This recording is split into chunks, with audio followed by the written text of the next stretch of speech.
बिस्मिल्लाहिर्रहमानिर्रहीम। अस्सलाम वालेकुम। मैं हूं आपका मेज़बान साबिर शाकिर। आज है जनाब 1 जनवरी साल 2020 और दिन है आज जुमातुल मुबारक का। सबसे पहले तो जी आपको सबको नया साल मुबारक हो। अल्लाह ताला हम सबको आप सबको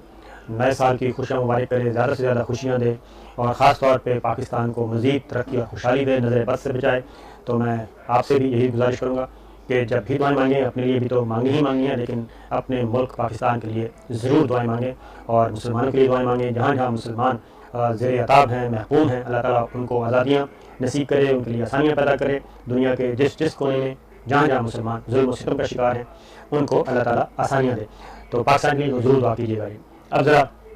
एक जायज़ा लेते हैं 2020 का कि 2020 पाकिस्तान की सियासत में किसका साल रहा। और तीन फरीक हैं जनाब पाकिस्तान की सियासत के। नंबर 1 हुकूमत है, नंबर 2 अपोजिशन है और नंबर 3 आवाम है।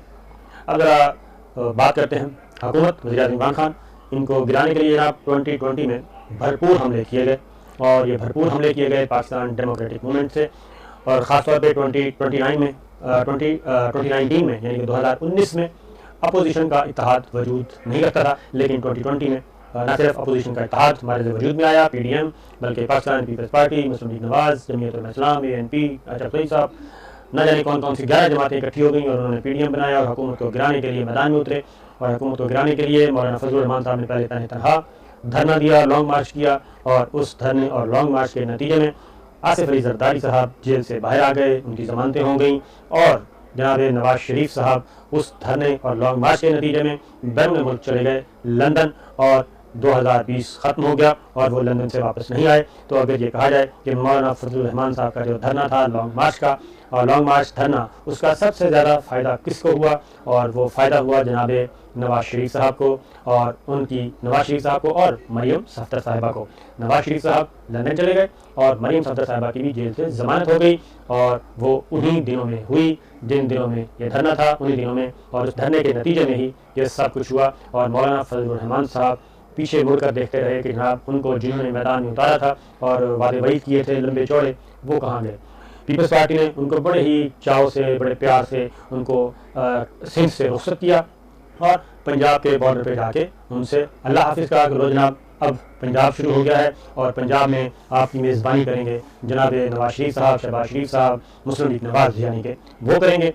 तो मौलाना फजलुर रहमान साहब ने, आपको मालूम है कि लंबा सफ़र तय किया, लाहौर पहुँचे और उनका ख्याल था कि लाहौर पहुँचूँगा तो जनाब वहाँ पे अवाम का जमे गफ़ीर होगा, मुस्लिम लीग नवाज़ के कारकुन जो है वो ठाठे मारते हुए समुद्र की तरह निकलेंगे, शहबाज शरीफ साहब उनकी क़यादत कर रहे होंगे। लेकिन हुआ ये कि जनाब वो लाहौर पहुँचे और उन्होंने नवाज शरीफ साहब से मुलाकात के लिए वक्त मांगा। हॉस्पिटल में मौजूद थे नवाज शरीफ साहब, लेकिन उनकी कॉल अटेंड नहीं की गई और कहा गया कि नवाज शरीफ साहब की तबीयत ठीक नहीं है, इसलिए मुलाकात नहीं हो सकती। और मौलाना जो है वहाँ से मायूस होकर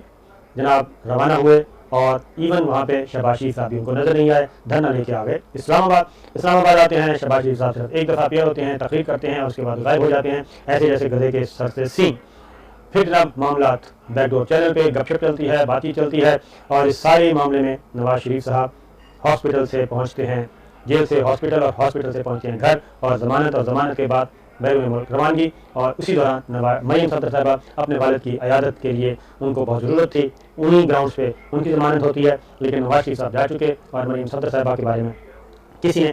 उस ग्राउंड को दोबारा नहीं देखा कि जनाब वो तो वजह ख़त्म हो गई है, ज़मानत मनसूख की जाए, लिहाजा वो भी 1 साल तक खामोश रही मरियम सफदर साहिबा। और 1 साल की खामोशी के बाद क्योंकि तय ये पाया था कि मरियम सफदर साहब की भी अगली मंजिल लंदन में होगी और नवाज शरीफ साहब और मरियम सफदर साहिबा आराम से बकिया वक्त गुजारेंगे और जब आम इंतखाबात होंगे मुल्क में 2023 में, तो उस वक्त देखा जाएगा कि मरियम सफदर साहिबा, नवाज शरीफ साहब वापस आते हैं नहीं आते। तो ये एक अंडरस्टैंडिंग थी, लेकिन ये अंडरस्टैंडिंग न तो चल सकी क्योंकि वज़ीर-ए-आज़म इमरान खान ने कहा कि ये नहीं होना चाहिए। इस दौरान 2020 में इस इशू पे नवाज शरीफ साहब की जेल से नैब मुंतकिली, नैब से हॉस्पिटल मुंतकिली, हॉस्पिटल से जाती उम्रा से बैरून मुल्क,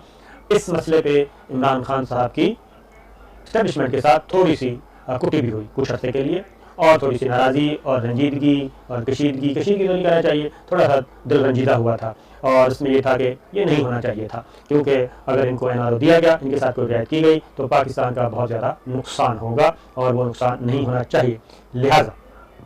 ये मामला को हैंडल किया गया और फिर वापस आए सब एक टेबल पे, एक पेज पे, اور اس کے بعد ڈیسائیڈ ہوا کہ جو ہو چکا سو ہو چکا، مزید اب کوئی رعایت نہیں ہوگی، اور اسی لیے مریم صفدر صاحبہ انتظار کرتی رہیں کہ جناب پارٹ 2 امپلیمنٹیشن کا کب آئے گا، کب امپلیمنٹ ہوگا پارٹ 2، یعنی کہ ان کی لندن روانگی۔ وہ لندن روانگی نہیں ہو سکی کیونکہ معاملات ان کے ہاتھ سے نکل چکے تھے۔ جب معاملات بہت ہی سیریس ہو گئے اور پارٹی پہ بھی شہباز شریف صاحب کی گرفت مضبوط ہونے لگی، اور مریم صفدر صاحبہ نے دیکھا کہ ان کے حصے میں تو کچھ بھی نہیں آ رہا، اور وہ غیر متعلق کیوں رہیں اور غیر فعال کیوں رہیں، لہٰذا ان کی تلخی بڑھتی گئی، اور جب تلخی بڑھی تو پھر وہ میدان میں اتری۔ انہوں نے رابطہ عوام مہم شروع کی، جلسوں سے خطاب کیا، بلاول سے رابطے کیے، اور رابطے کرنے کے بعد پی ڈی ایم مارد وجود میں آیا، اور پی ڈی ایم کے فورم پہ جب گجرانوالہ کا جلسہ ہوا تو گجرانوالہ جلسے میں نواز شریف صاحب بھی پھٹ پڑے، کیونکہ ان کو بھی معلوم تھا کہ اگلے حصے میں مریم صفدر صاحبہ بھی لندن میں ہوں گی، اور ان کے ساتھ عمل نہیں کیا گیا پورا، لہذا army chief general Qamar Javed Bajwa صاحب کو بھی، اور پھر جنرل فیاض حمید صاحب کو بھی، اور ملٹری لیڈرشپ کو بھی بلائن کیا گیا، دھمکیاں دی گئیں، برا بھلا کہا گیا، الزامات عائد کیے گئے، اور نواز شریف صاحب اور مریم صفدر صاحبہ کا خیال تھا کہ فوج کے اندر سے بغاوت ہوگی، اور کمانڈرز اٹھیں گے، اور جناب یہ سارا سسٹم جو ہے لپیٹ دیا جائے گا، نئی فوجی قیادت آئے گی اور ان کے لیے آسانیاں پیدا کرے گی، لیکن ایسا نہیں ہو سکا، اور فوج کے اندر ڈسپلن برقرار رہا، اور فوج کے اندر کسی قسم کا کوئی ایک لمحے کے لیے بھی دوسری رائے نہیں، اور army chief general Qamar Javed Bajwa پہلے سے زیادہ مضبوط ہوئے، اور اب تک اپنا 2021 میں داخل ہو چکے ہیں۔ یاد رہے کہ وہ نومبر 2022 تک آرمی چیف رہیں گے، ان کا ٹینور نومبر 2022 تک ہے، تو ایک بات ذہن میں رکھیے۔ اس سے کیا ہوا، اس سے پھر پاکستان پیپلز پارٹی اس کی گیم بنتی ہے، اور 2020 میں اگر کہا جائے تو نواز شریف صاحب مریم صفدر صاحبہ کے لیے حالات بد سے بدتر ہوتے گئے، اور صورتحال ان کے ہاتھ سے نکلتی گئی۔ شہباز شریف صاحب بھی جیل چلے گئے، حمزہ شہباز کا بھی پورا سال جیل میں گزرا، اور ابھی تک وہ جیل میں ہیں۔ خواجہ آصف صاحب جو کہ کہتے تھے، انہوں نے ایک تقریر کی تھی قومی اسمبلی میں کہ جناب 2020 میں یہ حکومت گر جائے گی، اور حکومت کو نہیں پتا، ہمیں زیادہ پتا ہے، ہم کو پتا ہے کہ کیا ہو رہا ہے، اور حکومت ایک لمحے میں گر جائے گی 2020 میں، اور عام انتخابات ہوں گے، اور ہماری مطالبے پہ ہوں گے، ہماری خواہش پہ ہوں گے، ہماری فرمائش پہ ہوں گے۔ قومی اسمبلی میں ان کی یہ تقریر نومبر 19 میں ہوئی تھی، لیکن 2020 پورا گزر گیا، اور جاتے جاتے خواجہ آصف صاحب بھی نیب کی تحویل میں چلے گئے۔ تو جناب مسلم لیگ نواز کے اندر کہا گیا، جب یہ 13 دسمبر کا جلسہ جب وہ فلاپ ہوا تو اس کے بعد یہ کہا گیا کہ جناب اسٹیبلشمنٹ کے ساتھ ان کے ارکان کھیل رہے ہیں، اور ان کے ارکان پہ الزامات عائد کیا گیا۔ اس کے بعد نواز لیگ کے اندر بھی انکل ناراض ہوئے، اور مریم صفدر صاحبہ مزید تنہائی کا شکار ہوئی، اور آخری جو کیل ٹھونکا وہ تھا آصف علی زرداری صاحب کا۔ آصف علی زرداری صاحب کیونکہ ساری گیم ان پہ تھی، ایک دوسرے کے ساتھ پنگ پونگ کھیلتے رہے۔ نواز شریف فیملی مریم صفدر صاحبہ کے ذریعے بلاول بھٹو اور پیپلز پارٹی کو رام کرنے کی کوشش کرتی رہی، اور مولانا فضل الرحمان بھی ان کو رام کرنے کی کوشش کرتے رہے، لیکن جناب پیپلز پارٹی آصف علی زرداری صاحب، جن کے بارے میں 100% یقین تھا کہ وہ نواز شریف صاحب کو، شریف خاندان کو ایک نئی لائف لائن نہیں دیں گے، نئی سیاسی زندگی نہیں دیں گے، اور ایسا ہی ہوا۔ 27 دسمبر کو جناب برسی ہوئی، نواز شریف صاحب کی فیملی، ان کی بڑی بیٹی مریم صفدر صاحبہ جاتی ہیں، ذوالفقار علی بھٹو صاحب کے مزار پہ حاضری، محترمہ بین علی بھٹو کی قبر پہ حاضری، سب کچھ کرنے کے باوجود، ماتھا ٹیکنے کے باوجود، پھول چڑھانے کے باوجود، معافی مانگنے کے باوجود، صدر زرداری نے، پاکستان پیپلز پارٹی نے جو فیصلہ کیا وہ بالکل اپوزٹ تھا، اور انہوں نے فیصلہ کیا جناب کہ ہم نہ سینٹ سے استعفے دیں گے، نہ سینٹ چھوڑیں گے، نہ سینٹ کے الیکشن کا بائیک آؤٹ کریں گے، نہ الیکشن کا بائیک آؤٹ کریں گے، نہ ہی پارلیمان سے استعفے دیں گے، اور ہم تو پارلیمان کے اندر رہ کر ہی کھیلیں گے۔ تو یہ ایک ایسا واقعہ تھا جی کہ جو کہ مسلم لیگ نواز کے لیے، شریف فیملی کے لیے، مولانا فضل الرحمان صاحب کے لیے بہت ہی بھیانک خواب جو تھا وہ دیکھا، ان کی آنکھ کھل گئی، اور زرداری صاحب نے اپنا کام دکھا دیا، اور انہوں نے اپنا حساب چکتا کر دیا، پی ڈی ایم ٹوٹنے کے قریب، لیکن اب پھر دوبارہ ریورس کیا گیا جناب۔ اب کوشش کی جا رہی ہے کہ پی ڈی ایم نہ ٹوٹے، اور ایک دوسرے پہ الزامات عائد کیے جا رہے ہیں، تو لہٰذا 2020 کس کے لیے کیسا رہا؟ تو اگر مجھ سے کوئی پوچھے جناب، عمران خان اپنی کریز میں موجود رہے، ان پہ بہت زیادہ باؤنسر مارے گئے، ہر بالر آزمایا گیا، ہر طرح کی بال آزمائی گئی، 11 جماعتوں نے آزمائی، اور سب نے آزمائی، اس میں کچھ دانشوروں نے بھی آزمائی، لیکن عمران خان جو ہیں وہ ہر باؤنسر کا، ہر ان سوئنگ کا، ہر آؤٹ سوئنگ کا کھیلتے رہے، اور پھر ان کو LBW آؤٹ کرنے کی کوشش کی گئی، کاٹ بیہائنڈ کرنے کی کوشش کی گئی،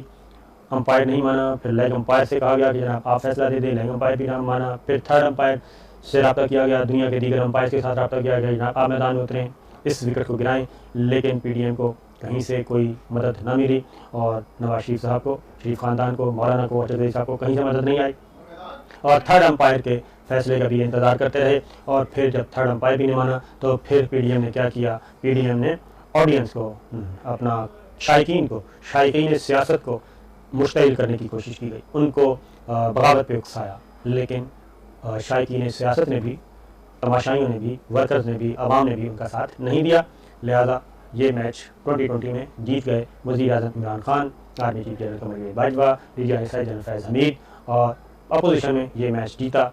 जनाब जरदारी साहब ने, पीपल्स पार्टी ने। उनकी गिरफ्त मजबूत रही और फाइनल स्ट्रोक उन्होंने 27 दिसंबर को 29 दिसंबर को उन्होंने खेला और आउट कर दिया नवाज शरीफ साहब को, मुस्लिम लीग नवाज को, मौलाना को और अरशद साहब को, सबको आउट कर दिया और क्रीज पे मौजूद रहे। और अब कोशिश की जा रही है कि जनाब वापस आ जाएं बाकी भी और दोबारा से मैच शुरू करते हैं 2021 का। अब आते हैं आवाम की तरफ। तो जनाब आवाम के लिए ये मिला जुला रहा। महंगाई बहुत ज़्यादा हुई, इसमें कोई शक नहीं है। पहले चीनी माफिया ने हाथ दिखाया, उन्होंने माल बनाया, उसके बाद फिर आटा माफिया, गंदम माफिया उन्होंने बनाया। महंगाई को कंट्रोल करने में ये हुकूमत मुकम्मल तौर पे नाकाम रही। गो कि ये सिर्फ मरकज़ी हुकूमत नहीं, सूबाई हुकूमतों का भी मसला है। चारों सूबाई हुकूमतें, पाकिस्तान पीपल्स पार्टी, पाकिस्तान तहरीक इंसाफ, बलूचिस्तान अवामी पार्टी, तमाम की तमाम जमातें अपने अपने सूबों में महंगाई को काबू करने में नाकाम रही और महंगाई जिसके दिल में आया वही कीमत वसूल की गई। इस साल के अख्ताम पर आखिरी महीने नवंबर दिसंबर में इसमें बेहतरी आई और चीनी बाहर से मंगवाई गई ताकि शुगर इंडस्ट्री को काबू किया जा सके, फिर गंदम मंगवाई गई ताकि फ्लोर मिल्स को काबू किया जा सके। ये सिलसिला जारी रहा और जनाब 2020 का सूरज ग़ुरूब हो गया। अब 2021 में क्या होगा इंशाअल्लाह हम अगली वीडियो में आपके साथ शेयर करेंगे जनाब 2021 में क्या हो सकता है। तो ये था एक जायज़ा, तो इजाज़त दीजिए, अल्लाह हाफ़िज़।